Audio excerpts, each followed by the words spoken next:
Hey vape fans, and welcome to another Mount Baker Vapor product spotlight. My name is Michael and today we're going to be going over the MVP 20 watt. So let's go ahead and dive in and see what you get. Alright, so when you receive your package in the mail, it is going to come in this plastic case here. As you can see, MVP 20 watt. So we'll go ahead and open this, see what's in the package.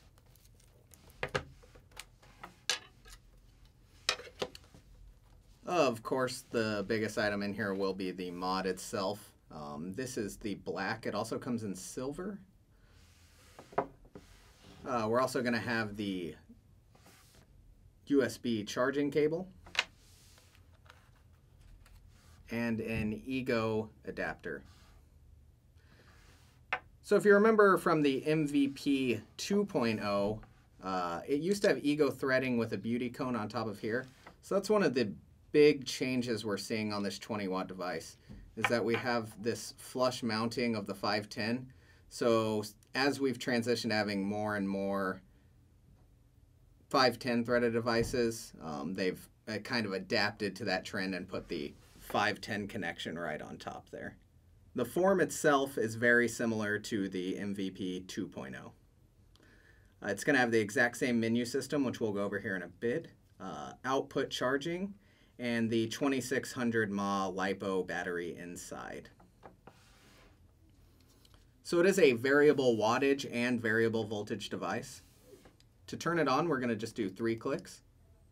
It's going to flash green and that's going to tell you it's on. As you can see, it says non, so it's the same as when you did not have an atomizer on there before. The upper button is a P, the lower is a V. P is for power or watts, V is for voltage. Alright, so to change the wattage, you're just going to hold down the P, and then it's going to be a 1-button menu, so you have to keep pressing the P button to scroll through the wattage.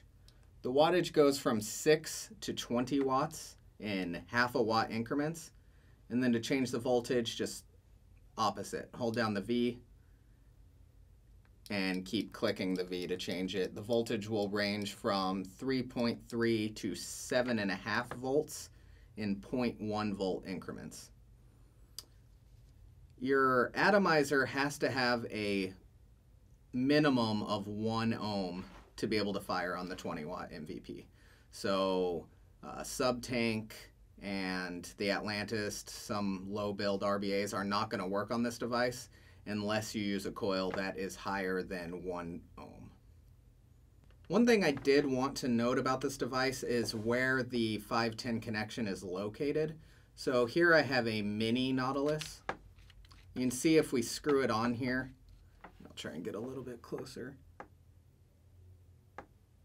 It's pretty much flush with the device, just a slight overhang. So I do recommend using a smaller clearomizer if you're going to use a tank on this. I'll show you a comparison.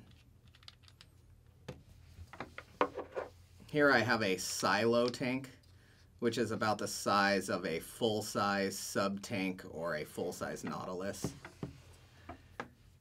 You can see the overhang is a lot more visible on that. So if you're nitpicky about how an atomizer sits on your mod like I am, you're most likely going to want to get a smaller atomizer or tank on this device.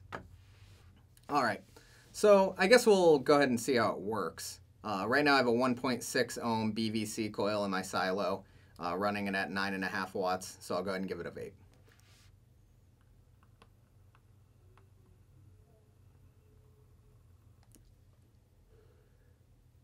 Seems about right. The button's really responsive, and like I said, if you're familiar with the MVP 2.0, this is going to be a very familiar device to use. But it is going to be ideal with a higher ohm rating. And you can even put an RBA on it, but you're going to want to wrap it above 1 ohm, like I said. With the 20 watt capability, it should fire pretty well. So if you're like me and you aren't really a super high wattage vapor or a tank user, I think this is a good setup. I mean, for under $40 to be able to hit 20 watts and a 2600 mAh battery, I think it's a good choice. Also, if you're looking for an upgrade from the MVP 2.0 and you're already comfortable using this, I'd suggest picking it up. So as always, if you enjoyed the video, make sure to subscribe to the channel below. If you have any questions or comments, go ahead and leave them in the comments section, and we'll see you next time.